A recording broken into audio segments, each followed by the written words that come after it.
welcome back to my channel. My name is Jessica Hovert. My friends call me Jess. You're welcome to call me that if you're new. So good to have you. I make content for growing families. Though my last video and this one I think could even appeal to a wider audience than that, because we talked in the last video about disordered eating with my friend here, Liz, who is a nutritionist and a wellness coach. So she spoke on disordered eating and how to kind of begin to overcome that. And today we're going to be talking about self-care, and not so much like the hollow, gimmicky self-care like, you know, that you see on social media that maybe doesn't carry too much weight, but really what does it look like to care for your own needs so that you can be your best self, so you can be the best for the people that need you in your life. If you're a mother or a father, for your kids, how do you do that? What does that look like? So I'm gonna let Liz give you a brief intro, and then we're just gonna jump right in so that this video isn't too long, but it is valuable, helpful. So, oh yeah, and if you're new, don't forget to subscribe to the channel, like the video if you haven't, leave comments below. Liz is really good about reading through your comments and answering questions, so do that. And at the end of the video, we'll tell you how to be in touch with us more and about her new book that's coming in December. So let's jump in. Yes. Self-care, can you talk about it? Oh my goodness, I could talk for hours about this. So let's try and keep this brief. But I feel like as women, especially, we are so, oh thank you. Yes. There we go, self-care. This is a great example. We are so good at caring for others, but we fail miserably at caring for ourselves. There's a statistic that I was reading the other day that said that 80% of girls by the age of 17 are unsatisfied with their appearance, and 7 in 10 girls, if they are dissatisfied with their appearance, will not stand up for themselves and articulate their opinion. So really, self-worth, self-care is an issue that needs addressing right now. Now, as you mentioned, it's something that we see quite a lot on Instagram and social media of, you know, the importance of self-care, but it kind of feels a little bit hollow. So I'm excited about this video because I feel like it's a really much needed topic, but something that we're not really kind of well versed in yet. So yeah, I'm excited about it. Yeah, me too. So when we talk self-care, a lot of times the picture of self-care is like cucumbers on the eyes or something, and it's nice that sells a facial, but what does self-care mean? What does that look like for you, and what would you encourage people to do to take care of themselves? Yeah, so I feel like self-care, I used to think was, you know, eating healthily, the cucumbers on the eyes of spa days, you know, exercising. But actually the most powerful self-care habits are to do with the way that you think and the way that you talk to yourself and the way that you treat yourself, not in terms of like a treat like the spa days. It's also how are you being your best friend? Are you actually, you know, talking to yourself in the way that you would talk to your partner, your kids, all of that kind of like your inner dialogue. Is that dialogue kind and respectful and because we all have somebody that I call your inner mean girl, and she loves to shame and she loves to judge us, and shame keeps us from basically doing anything. It keeps us paralyzed, it keeps us in perfection, it keeps us people pleasing, and judgment keeps us trying to look perfect on the outside. So again, like that can be people pleasing, putting other people before our own needs, and really being the self-sacrificing martyr of our lives.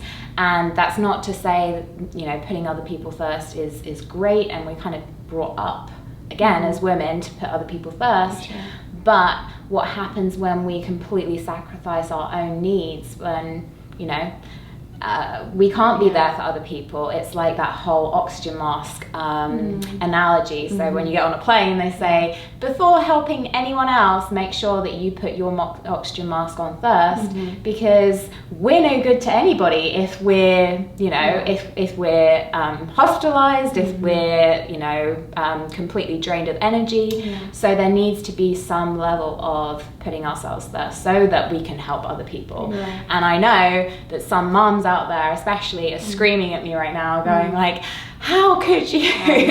That's so real. It's like, how do we do it? When do we find time, and what does it look like? But it's helpful when you say that it's about the way we think, because when it feels like it's about some external activity, we're like, gosh, I don't even have time to wash my own hair, let alone go put a cucumber on my face and lay for a while. It's not, depending on what stage of parenthood they're in, right, it's not realistic. But you're in your own mind all the time. The way you think about things, I mean, that's like an ever ongoing thing you deal with. So what does it look like to take care of yourself when it comes to your mind? Right, and that is an amazing question, and I think this is a game changer for a lot of people, is observing, first of all, the thoughts that you're having about yourself. So whereabouts are you shaming and judging yourself, and what does that look like, and what's the dialogue? And when you catch yourself saying that, first of all, say stop. I hear you, inner mean girl, but I don't have time for you. And then what would you tell your daughter? What would you tell your mum? What would you tell your best friend? What would you tell your sister? Then tell that to yourself. Like, move your attention from that negative thought into something positive that you would tell somebody else. And that is a hugely powerful way to start talking to yourself in a way that you deserve, and a way that shows self-care. Yeah, that makes sense. Do you find that people are able to do that in their minds, like immediately, or does that involve speaking it out or writing it down? Because I feel like sometimes for me, I'm in my head so much I'm lost in there. I don't even realize at some points that the way I'm thinking, if anybody else climbed in there and heard me, would be like, whoa, don't do this. Do you find that there are strategies that could help somebody to get through this? Yeah, so this takes a lot of practice. Step one is patience, because it doesn't come overnight. You know, I call them stories, but we have a range of beliefs that we develop in childhood about ourselves, and these beliefs become, you know, stories that we tell ourselves on repeat, and those are the stories that our inner mean girl kind of is yelling at us. So to access those stories, it's really important to practice accessing those stories. So for example, you know, journaling, writing down, you know, some of the recurring thoughts that you have about yourself. So for me, when I was initially doing this work, I noticed that I had a story about not being pretty enough, and then I would journal that down, and I would start going, okay, so how would I reframe that? And physically journaling it out can be really, really powerful. You know, talking it through with a close friend. I work with my clients on this, and having someone else's external perspective, where, as you say, you know, some people are very, other people are really good at just kind of going, wait a second, that's not true. Like, you're being really mean to yourself right now. And then kind of like having that safe space to reframe with them is also super, super powerful. So there are a range of things, but it's definitely something that's a habit that we have to train ourselves in. Yeah, that makes so much sense. I was talking to a new mom the other day, and she was like basically feeling really terrible because her baby was underweight, and she was personalizing it that like, I let my baby be underweight, and I'm beating myself up for not having my baby gain weight.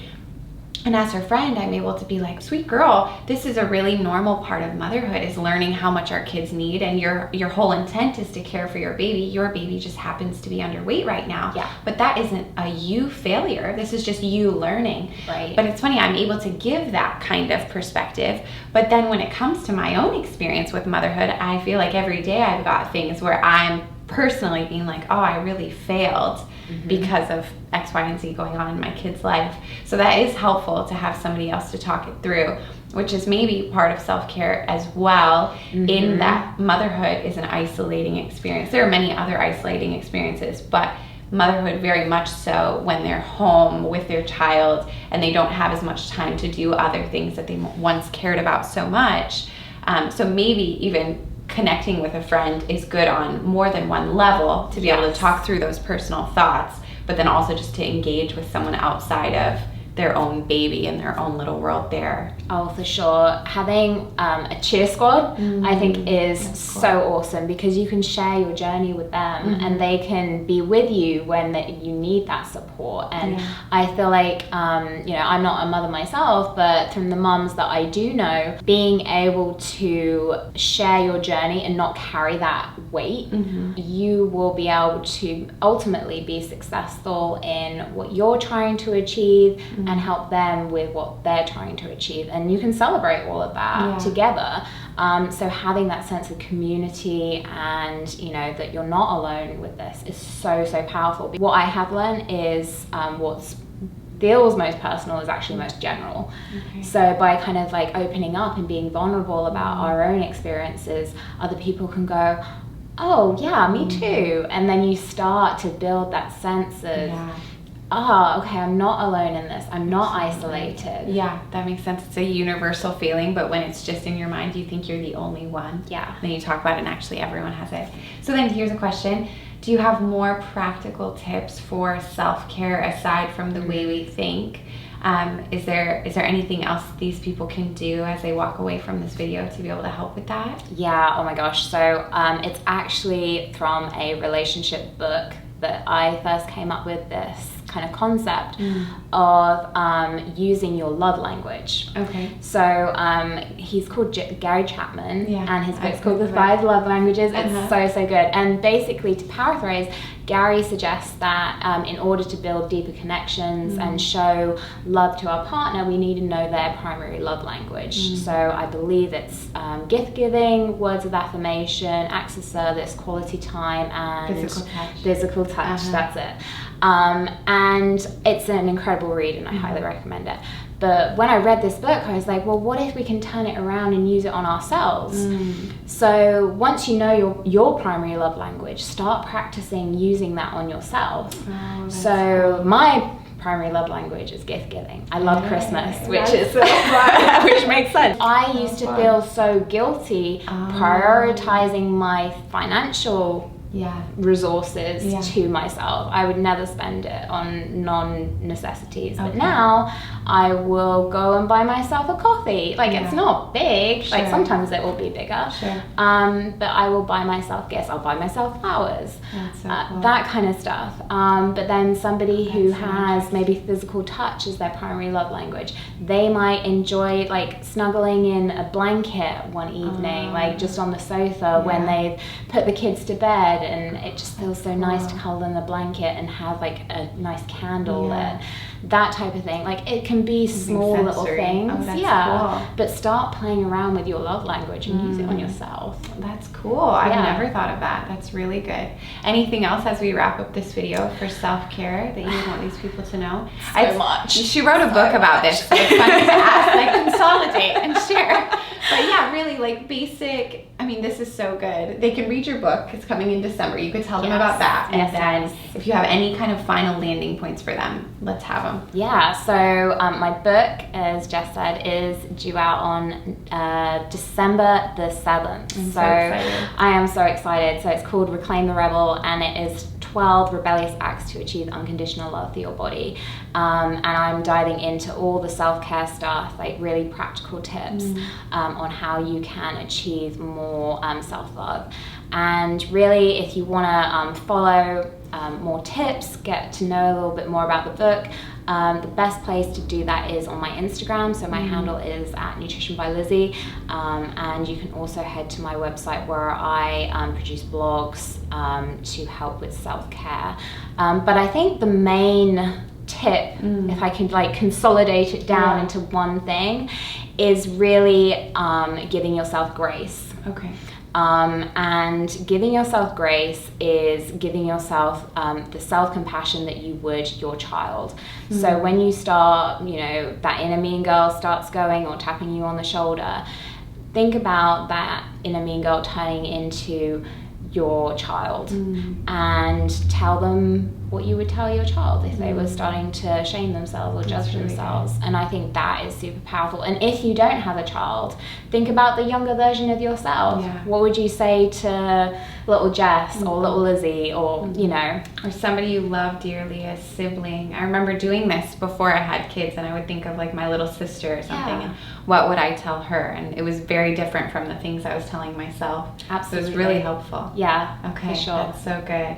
Well, thank you for being here. I'm excited for you guys to be able to connect with her more. I'm also really excited to read your book. This is always fun to have you here. You guys can leave comments. She'll respond. Thank you guys for being here. We'll see you. Bye.